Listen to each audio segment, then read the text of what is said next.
Yo, what's up, everybody? So we're gonna get the giveaway out of the way. These are all the people that left a comment and are subscribed from the previous video. I appreciate you. And we're gonna be giving away 3 revision packs from the previous videos, but also 3 revision packs today. So all you have to do is be subscribed, leave a comment, and good luck to everybody that has been entered in.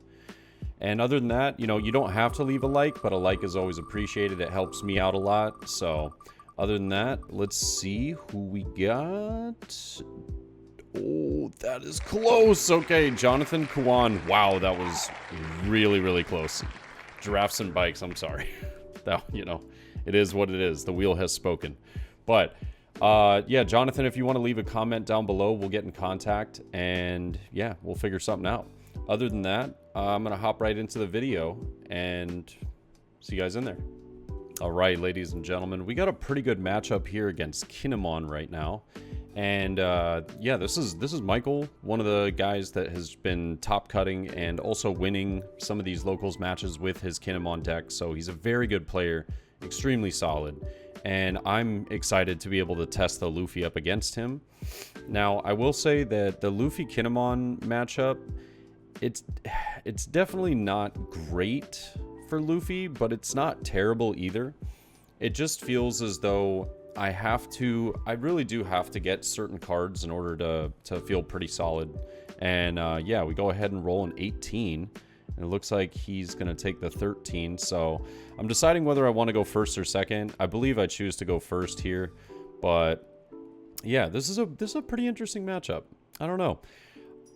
I like playing against decks that kind of make me feel uncomfortable no matter what deck I'm playing against, because it does feel like I have, some learning process going on there.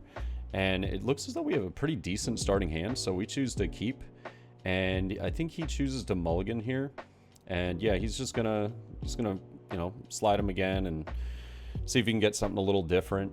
But I like our starting hand. It looks like we got a Nami, a Brook, a 5-drop Kingdu, a 4-drop Luffy, and an Otama, if I'm not mistaken. So not terrible. But we will go ahead and start with Nami on turn 1. Gonna look at the first 5 and pick up something sweet, hopefully. Oh, it looks terrible bottom decking 2 Newgates. Oh, that is so bad in this matchup. Newgate is such a crucial card to have in this matchup. So, and you know what? Knowing how this ends up playing out, that's really crazy to me that I bottom decked 2 Newgates and the game still played out the way it did.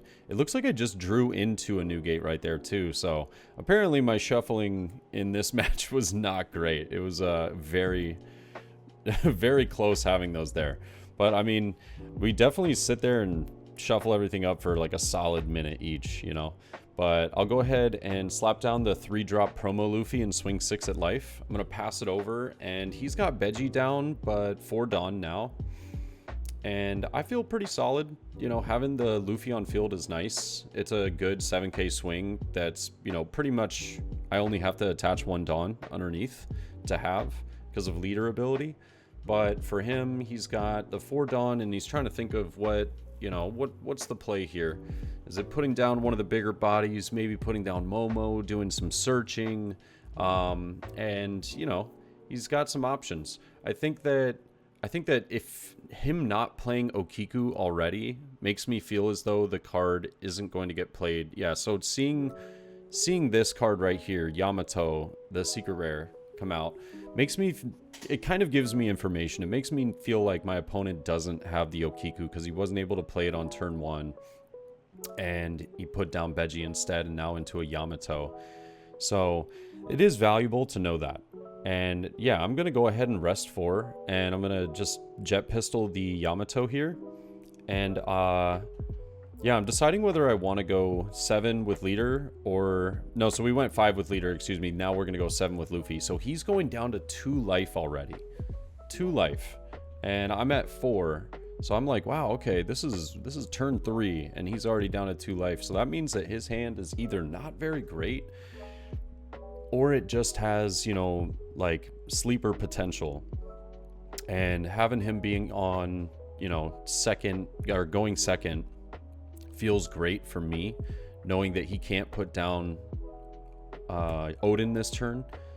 Odin is probably the hardest card for my deck to deal with. Yes, I have Otama Jet Pistol, but you know, it's a very particular combo to have, and I kind of have to get rid of that secret rare Yamato because I don't run any blockers in this deck. But he will go ahead and slap down Momo and do some searching. He'll pick up the Kozuki Toki here.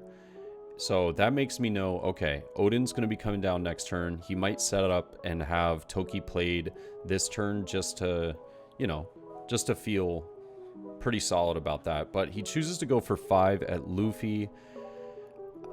I don't know if countering out of this was really that great of an idea, but I do have, you know, a pretty aggressive board right now with him only having 2 remaining life. So I do choose to counter out. I don't necessarily like this play. I don't think it was, you know, perfect for me to be doing that. I'll go ahead and rest the Nami. He does play Yamato and Toki and then pass his turn. And I know that for me, I'm trying to get as aggressive as possible and try and go for those life swings, because I know that I'll draw into either 5-drop Luffy or I'll draw into New Gate and make this a little bit easier. But we go ahead and take care of the Momo. It looks like we did pick up a 3-cost Zoro here. So definitely have like a little bit of rush potential. Try and be aggressive as possible. But we do have 2 blockers that we got to swing through. And having 7 Dawn, you know, feels pretty good right now. I like it. I like the position. Just have to do the Dawn. I have to attach the Dawn appropriately just to make sure that I'm not making any mistakes. And I think that going for 2 underneath the Luffy here wouldn't be a terrible idea, but I choose to go for 6 first with a leader. He counters out for 2k. And then I will go for 2 with the Luffy. And he will go ahead and block with Toki. I'm just going to put down Zoro, use leader ability, and swing another 7. And I think that, yeah, okay, he does counter out of this, yeah. So he's going to choose to use a Bonnie and an Izo. I feel pretty good about that. Having Bonnie and Izo gone are nice. You know, those are pretty, I would say, pretty hard cards to play into. And, you know, Bonnie just giving him all that searchability, and Izo just being able to rest a lot of the cards. So I'll go ahead and let Luffy die now. But he does choose to swing 6 at Zoro, and I will 2k counter out because I know that for sure this turn he was trying to play down that 8-drop Odin. And so it's going to take all of his remaining Dawn, and then he's just going to pass turn, right? And now we're up to 9, and I feel pretty good because I was able to keep that Zoro, which gets me an extra swing in this turn. I want to put down that New Gate that we picked up. And yeah, the hardest part for me is kind of deciding whether I'm going to go for the Yamato or whether I should go for life. And if I remember correctly, I think I choose to go for the Yamato. So I do use the leader ability to bring Zoro to 6, and I'll go 6 at Yamato. I don't know if I like this so much, and I go 7 at Yamato and he'll 2k counter. I think that in my opinion, I think I should have went for life here, just for him being at 2, you know, being at 2 life. He would potentially have had to use the Beji or take a life, which gets me even closer, and just having that 5-drop Luffy will be, you know, very useful. But he'll swing for 5 as Zoro. I choose to counter out with 1k here. Now, I don't think this is a terrible play. I just think that I should have been more. I was trying to be very aggressive. That was my mindset in this moment. But looking back on it, I think that the better play would have been to let the Zoro go and take a swing or 2 at life, get down, you know, to 2 life, and have at least more options and more resources in hand. Because at the moment, I'm really considering, you know, blocking, countering out of the Zoro. But we choose to let him go for, oh, because he chose, that's right, he asked me if he could attach another Dawn and swing for 7. I let it go. But he swings for 8. I'll go ahead and take that, and he puts down Beji and Odin again. So pretty scary combo, having 2 Odins on the board. Yeah, we're in a bit of a pickle. And I don't have much in hand. We did pick up the 5-drop Luffy. It looks like we have a Vista, a Nico Robin, and an Otama. So I would imagine I'm just going to play the Vista, take out the Beji, and then use Newgate's ability to take out the other Veggie. Now, what do I swing for, though? Is swinging for life or swinging for Odin the play here? And yep, so called that. It looks like Vista is going to take out one, and then we'll just go ahead and use leader ability on, you know, attaching that Dawn onto Newgate and just taking out either Odin or going for life. I don't see life being a bad play here. However, no, I have to go for Odin, because you'll have 4 8K swings next turn, and that's just too much for me to handle. I have to, yeah. So we'll go ahead and do 12 at Odin, take out the Veggie, and now he's been through quite a lot of the 1-cost blockers in his deck, so I'm starting to think that, you know, I feel pretty good about how I'm going to get through the next few turns. So all I have to do is survive this following turn, and then I should potentially have lethal, potentially. But it really does depend on what he goes for and how he goes about it. And it looks like he's going to put down the Okiku. He's looking at his trash a little bit. I still have 6 Dawn, so I'm trying to be as aggressive as possible. I'm going to choose to swing for 6 here at Yamato, and he does let it die. I was considering going for life since he only has, I think, 1 card in hand, but I will just go for 6 at life here, bringing him down to 1. But now I've given him, basically my idea here was to give him options. So he either has to try and go for life pretty aggressively, or he has to try and clear Newgate and Luffy, and then I probably will still be able to have Vista or Nami up, and the odds of him having another blocker, I would imagine, are pretty low. But he goes 7 at, I think he goes 7 at life here, if I'm not mistaken. And this is where I personally think I should have taken a life. I choose to counter out. And I think that taking the life would have been a better idea, because it looked like he was potentially contemplating lethal. But I go to no cards in hand, and I'm not a huge fan of this. Taking the life would have been nice, because I could have potentially baited having Odin swing enough that I take all of those hits, get down to no life, and then I would have 100% been able to counter out of his Kinemon swing, and then we would have just been looking solid. But instead, I'm gonna lose my 6-drop or 5-drop Luffy and my Newgate, and he puts down a Veggie, and I'm just crying inside. I was like, that's the 3rd or 4th Veggie. Didn't think that he would draw into it. It's pretty dang good. But I do top deck what I would call the dream card. The dream card right here to save us. And I'm a very big fan of how this ended up working out. But it's just, honestly, the heart of the cards was with me today. I got pretty lucky, because I think that I misplayed that last turn a little bit. And, you know, I know that I'll sit here and preach to, you know, to you guys and to myself that, you know, I like to think that I do well and I play well, but I make mistakes, and a lot of these mistakes can cost me. So I will go ahead and put down the Newgate, and I have to decide now, though, whether I want to swing for Okiku or swing for life. I think Okiku is the best play, so I do go ahead and decide to swing for 7. I'm really mulling over it.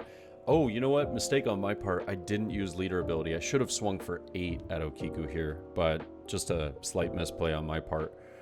But we go for 7, and, you know, he's basically got to decide whether he's going to block this with Veggie, or he's just going to potentially have the counters in hand, or just let Okiku die. And I don't think there's any world that he doesn't use the Veggie blocker simply because I have Newgate on board. However, I don't know. I could be wrong. I could be crazy. And I think after a lot of thought, you know, I think he decides to just let the Veggie go, if I remember correctly.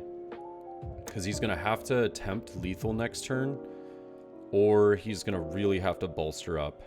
And that's where, yeah, it's tough. But he's going to let the Veggie go. And now it's just all a matter of, can we survive, you know, certain swings that are going to be coming through. I have no cards in hand, so all he has to do is swing for 7. You know, 7 maybe even 9 twice with Odin, and then put the remaining on Kinemon and just hope that I don't have the counters in hand. But being at 7k right now, I did leave that one Dawn active just in case I do life Radical Beam. So if I life that, it would be phenomenal, and it could potentially end up, you know, saving me the game. So we're gonna see here.